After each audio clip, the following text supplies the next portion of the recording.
Shalom. Selamat pagi jemaat Tuhan. Berjumpa kembali dalam Doa Pagi Online. Waktu Tuhan, waktu yang terbaik. Saat ku tak mampu berharap, kekhawatiran menghimpit jiwaku, kekuatanku datang darimu, memampukanku kembali berharap. Ajarku mengenal hatimu dan percaya jalanmu lah yang terbaik. Di kelemahan kuasamu sempurna, Kau Allah yang tak akan tinggalkan.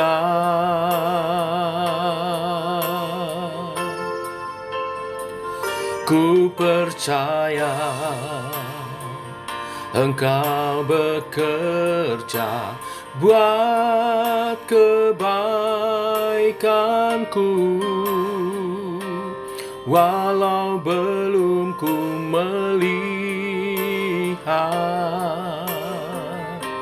namun kuasamu sempurna.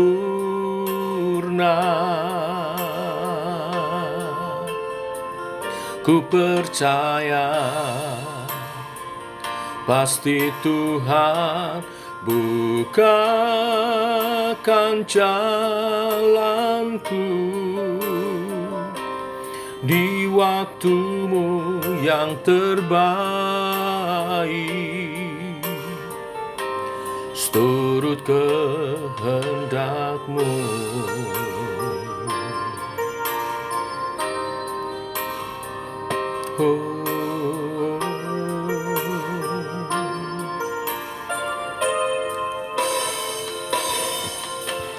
Ajarku mengenal hatimu dan percaya jalanmu lah yang terbaik. Di kelemahan kuasamu sempurna, Kau Allah yang tak akan tinggalkan.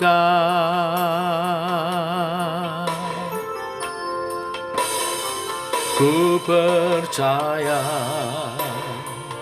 Engkau bekerja buat kebaikanku, walau belum ku melihat,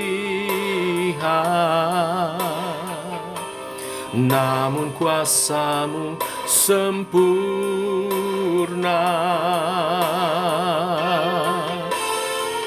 Ku percaya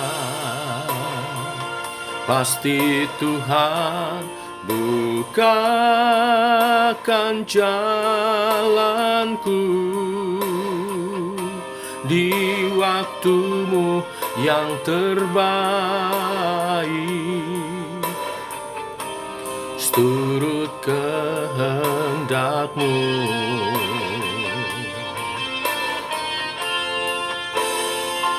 Ku percaya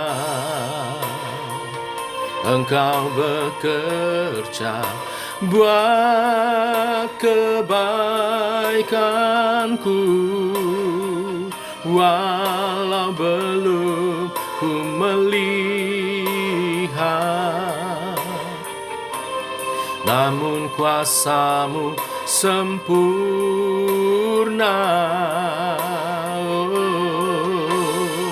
Ku percaya pasti Tuhan bukakan jalanku di waktumu yang terbaik, seturut kehendak-Mu. Di waktu-Mu yang terbaik, seturut kehendak-Mu.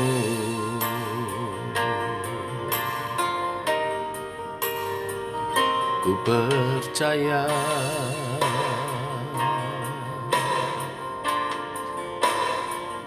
ku percaya.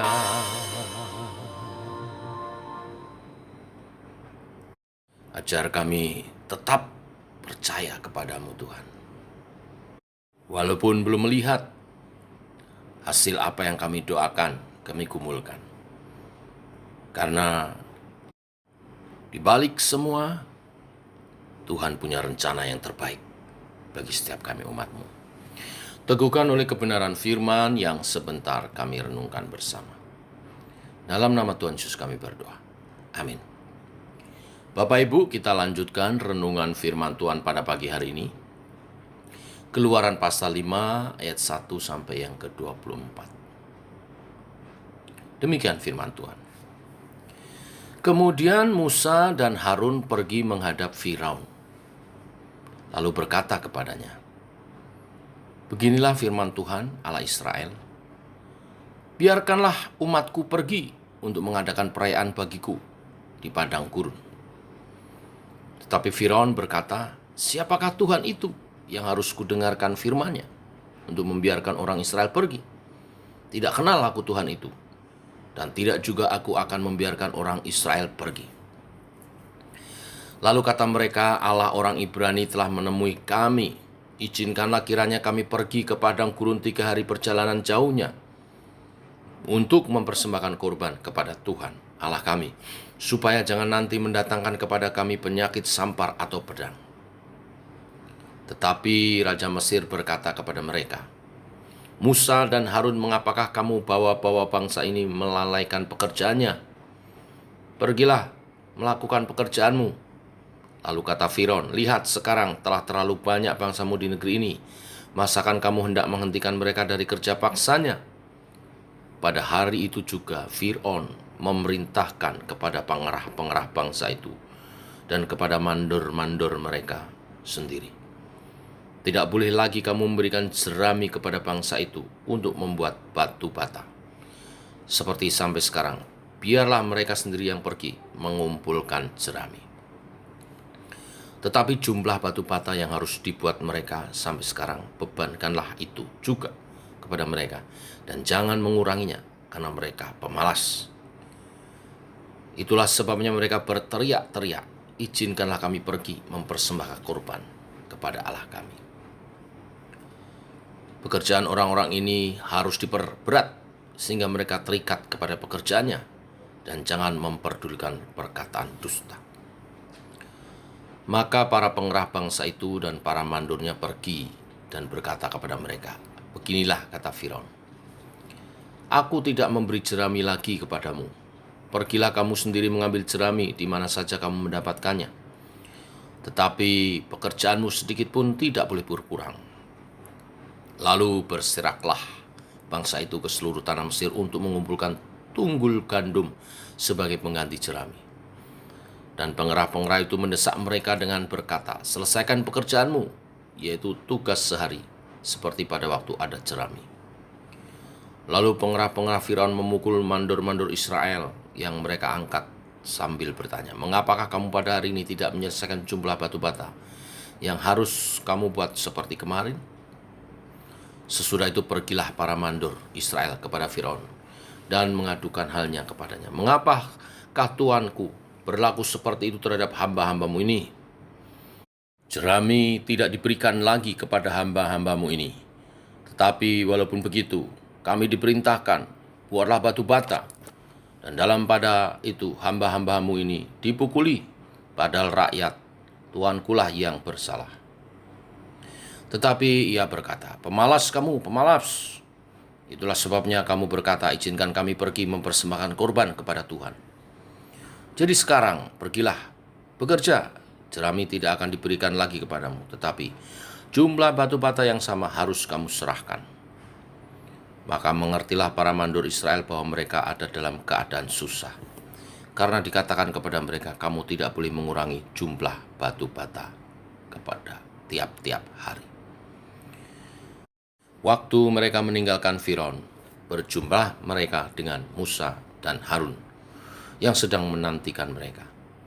Lalu mereka berkata kepada keduanya, kiranya Tuhan memperhatikan perbuatanmu dan menghukum kamu, karena kamu telah membusukkan nama kami kepada Firaun dan hamba-hambanya, dan dengan demikian kamu telah memberikan pisau kepada mereka untuk membunuh kami. Lalu Musa kembali menghadap Tuhan, katanya, Tuhan, mengapakah kau perlakukan umat ini begitu bengis? Mengapa pula aku yang kau utus? Sebab sejak aku pergi menghadap Firaun untuk berbicara atas namamu, dengan jahat diperlakukannya umat ini, dan engkau tidak melepaskan umatmu sama sekali. Tetapi Tuhan berfirman kepada Musa, sekarang engkau akan melihat apa yang akan kulakukan pada Firaun. Sebab dipaksa oleh tangan yang kuat, ia akan membiarkan mereka pergi. Ya, dipaksa oleh tangan yang kuat, ia akan mengusir mereka dari negerinya.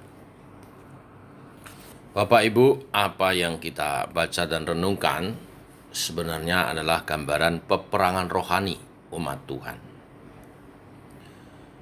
Ketika dua bangsa bertempur, maka yang terutama bertempur sebenarnya adalah Allah-Allah sesembahan bangsa itu. Demikian yang kita baca dalam Keluaran ini, ada pertempuran antara Allah Israel dengan para Allah Mesir. Firaun merupakan tokoh Mesir yang dipakai untuk peperangan ini. Karenanya Firaun menyombongkan diri dan menghina Allah Israel. Ia berkata, siapakah Tuhan? Siapakah Yahweh yang harus kudengar firman-Nya untuk membiarkan orang Israel pergi? Tidak kenal aku Tuhan itu, dan tidak juga aku membiarkan orang Israel pergi. Bahkan dengan murkanya Firaun kemudian memerintahkan agar pekerjaan orang Israel diperberat. Orang Israel disuruh membuat batu bata dengan jumlah kuota yang sama setiap hari, tetapi pekerjaan mereka ditambah lagi dengan harus mengumpulkan jerami sendiri. Sebelumnya jeraminya disediakan.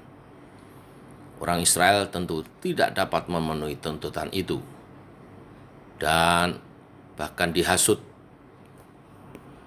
seakan ini semua gara-gara Musa dan Harun yang meminta bangsa Israel pergi dari Mesir untuk beribadah.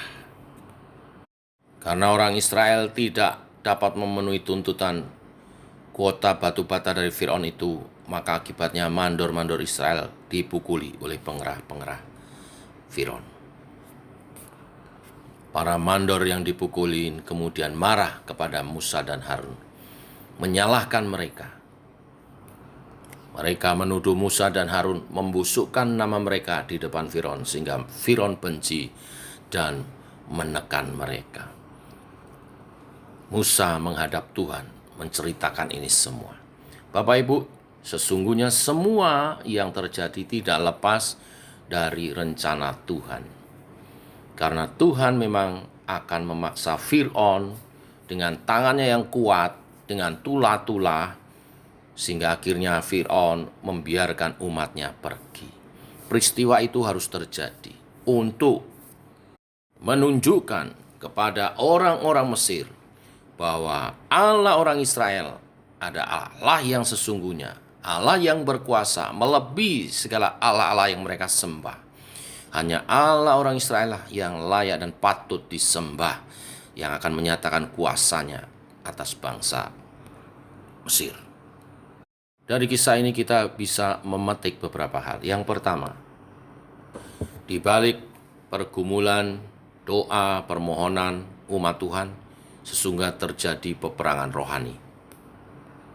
Yang kedua, ada orang-orang, tokoh-tokoh yang dipakai untuk mewakili pihak Tuhan, seperti Musa, Harun, tetapi ada orang-orang, tokoh yang dipakai dari pihak kuasa kegelapan, pihak iblis, yaitu seperti Firaun dalam hal ini.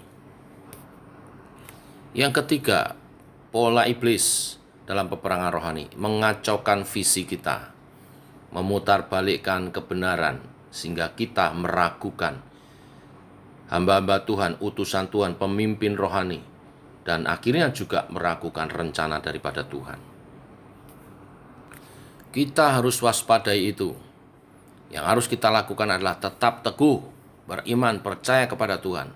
Ikuti langkah demi langkah yang sudah diatur oleh Tuhan. Berjalan bersama dengan Tuhan. Jangan berjalan pemikiran kita sendiri. Berjalan dalam hikmat Tuhan dan mengandalkan Tuhan. Di pasal-pasal berikutnya kita akan melihat karya Tuhan, tangan perkasa Tuhan menulahi Mesir sampai akhirnya melepaskan umat Israel dari Mesir. Semua tujuannya adalah supaya umat Tuhan pergi beribadah kepadanya. Inilah berita firman hari ini, Bapak Ibu. Dalam kehidupan kita sebagai orang percaya, selalu ada peperangan rohani. Tujuannya adalah supaya kita beribadah kepada Tuhan. Apapun tantanganmu saat ini, saudara jemaat Tuhan, untuk engkau datang beribadah kepada Tuhan, untuk engkau sungguh-sungguh melayani Tuhan, untuk engkau rindu bertumbuh dalam iman percaya, maka ada peperanganmu secara rohani. Tetaplah teguh dan tetap mengandalkan Tuhan, berjalan, ikuti arahan langkah demi langkah yang Tuhan sudah tetapkan. Karena dalam peperangan rohani, iblis tidak tinggal diam, seringkali dia mengacaukan pemikiran kita supaya kita tidak fokus pada Tuhan, kita lebih fokus pada pekerjaan kita lebih fokus kepada tuntutan kehidupan sehari-hari, lalu melupakan tujuan utama kita dibebaskan untuk beribadah kepada Tuhan. Tetap fokus kepada Tuhan. Ingat semuanya tujuannya adalah supaya kita datang beribadah kepada Tuhan. Saat kita menjadi umat yang menyembah dalam roh dan kebenaran, maka Tuhan tunjukkan jalan-jalannya, memimpin kita menuju tanah perjanjian, kehidupan maksimal di dalam Kristus. Tuhan memberkati. Mari kita berdoa. Bapa di dalam surga, dalam nama Tuhan Yesus kami bersyukur. Terima kasih untuk kasih dan rahmat-Mu pagi hari ini. Kami bangun dalam keadaan sehat, ini semua anugerah-Mu. Kalau ada beberapa kami kurang sehat, Tuhan jamah, beri kesembuhan.